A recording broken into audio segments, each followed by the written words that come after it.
O primeiro domingo da Quaresma inicia-se com o episódio das tentações de Jesus no deserto. Cada ciclo litúrgico proclama uma versão distinta dos evangelhos sinópticos. Neste ciclo em que nos encontramos, segundo São Mateus, estas três tentações, além de serem tentações messiânicas, isto é, nas quais Satanás pretendia afastar Jesus do caminho da redenção do mundo, também são tentações, digamos, paradigmáticas de como todos nós somos tentados.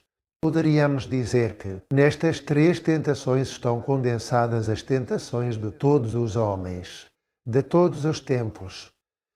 De facto, Santo Agostinho diz que Cristo foi tentado para nos ensinar a nós como vencer as tentações. Portanto, estejamos muito atentos a este Evangelho. Nele não vamos apenas ouvir um episódio histórico, mas uma grande pedagogia espiritual para nós. Vou lê-lo, é Mateus 4, 11. Naquele tempo, Jesus foi conduzido ao deserto pelo Espírito para ser tentado pelo diabo. E depois de jejuar 40 dias com as suas 40 noites, no fim sentiu fome. O tentador aproximou-se e disse-lhe: Se és filho de Deus, diz que estas pedras se transformem em pães. Mas ele respondeu: Está escrito, nem só de pão vive o homem, mas de toda a palavra que sai da boca de Deus. Então o diabo levou-o a uma cidade santa, colocou-o no pináculo do templo e disse-lhe: Se és filho de Deus, lança-te daqui abaixo, porque está escrito: Deu ordens aos seus anjos a teu respeito e eles sustentar-te-ão nas suas mãos, para que o teu pé não tropece nas pedras. Jesus disse-lhe: Também está escrito: Não tentarás o Senhor teu Deus. De novo, o diabo levou-o a um monte altíssimo e mostrou-lhe os reinos do mundo e a sua glória e disse-lhe: Tudo isto te darei se te prostrares e me adorares.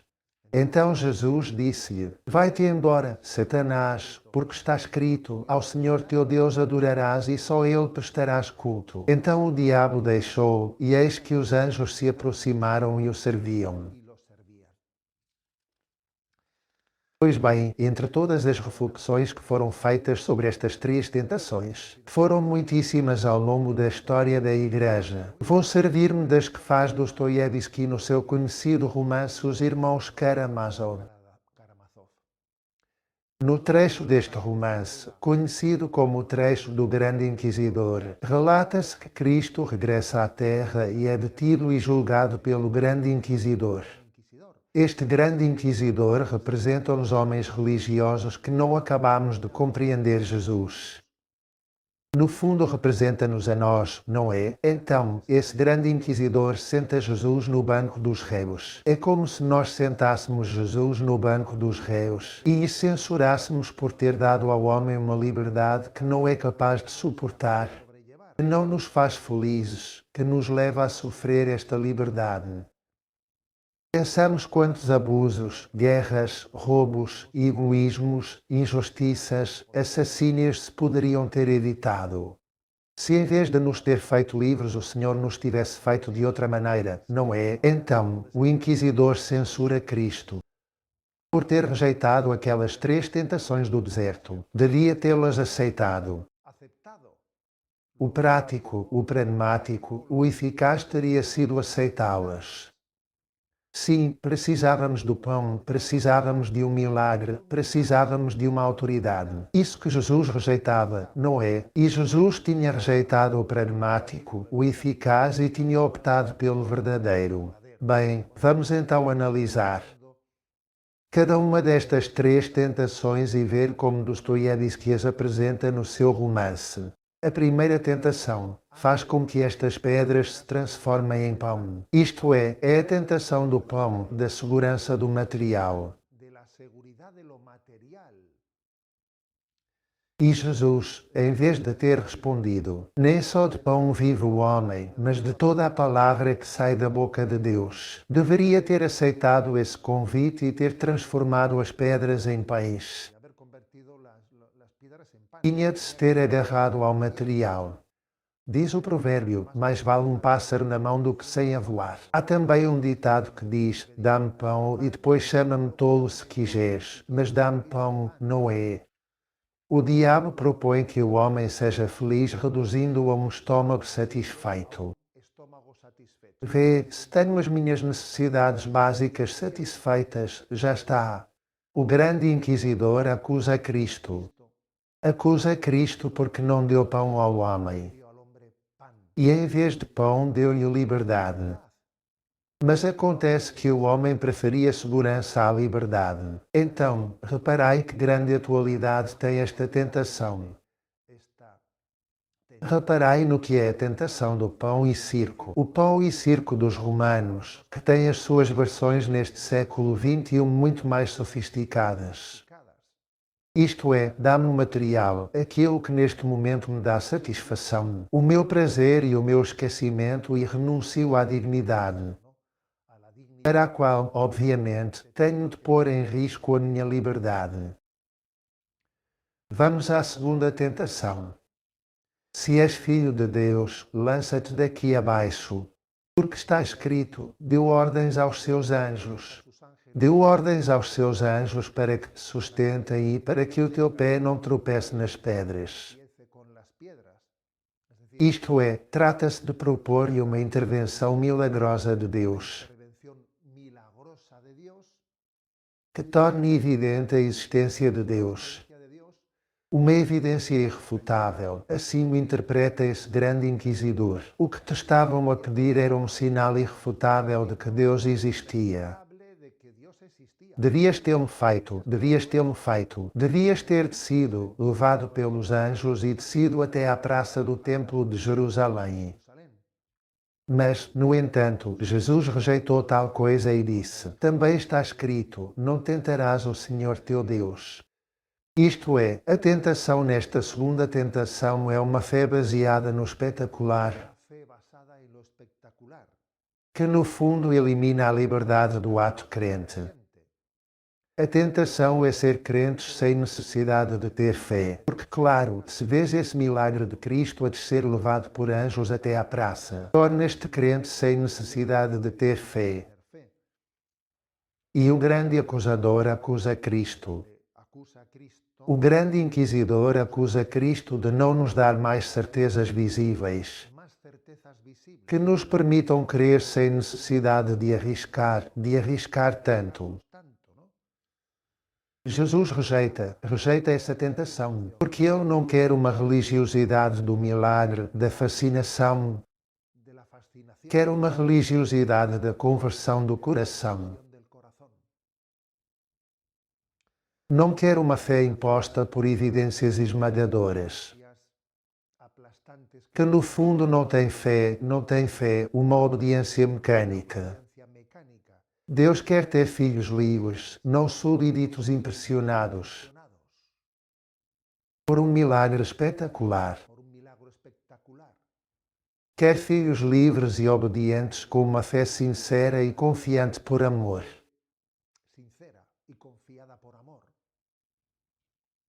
Vamos à terceira tentação. Leva-o ao alto de um grande monte de onde se avistavam todas as riquezas do mundo. E diz-lhe, tudo isto te darei se te prostrares e me adorares. É a tentação do poder pleno, de ter tudo sob controle. E Jesus rejeita esta tentação e diz-lhe, Satanás, vai-te embora. Vá de retro, Satanás, vai-te embora, porque ao Senhor teu Deus adorarás e só a Ele prestarás culto. Trata-se aqui da tentação de substituir o amor e a liberdade pelo controle. Ter tudo controlado. Substituir o amor pelo controle prático, diz Dostoiévski. E Cristo rejeita esta tentação, porque o reino de Deus se edifica não no domínio, mas no amor e na cruz, E então esse grande inquisidor censura Cristo por ter sido muito melhor aceitar o poder. Tudo isto te darei para ti. Jesus não o devia ter rejeitado, teria poupado muitos sofrimentos. Mas, no entanto, isso teria sido uma grande traição ao plano de Deus. Teria significado substituir o amor pelo controle.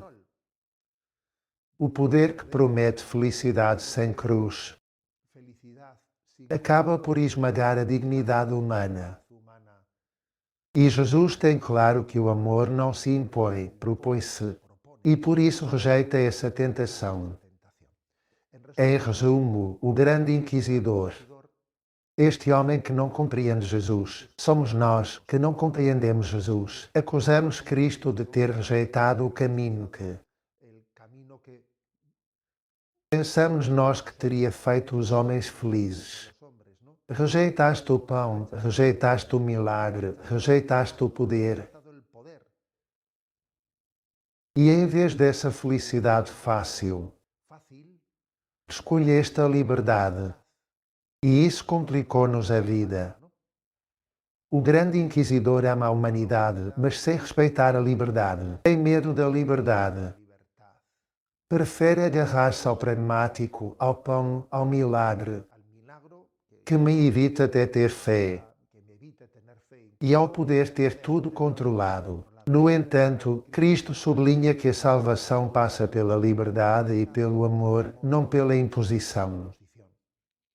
E perante ter o pão garantido, Ele ensina-nos a confiar na providência. E perante esse pedido de um milagre contundente,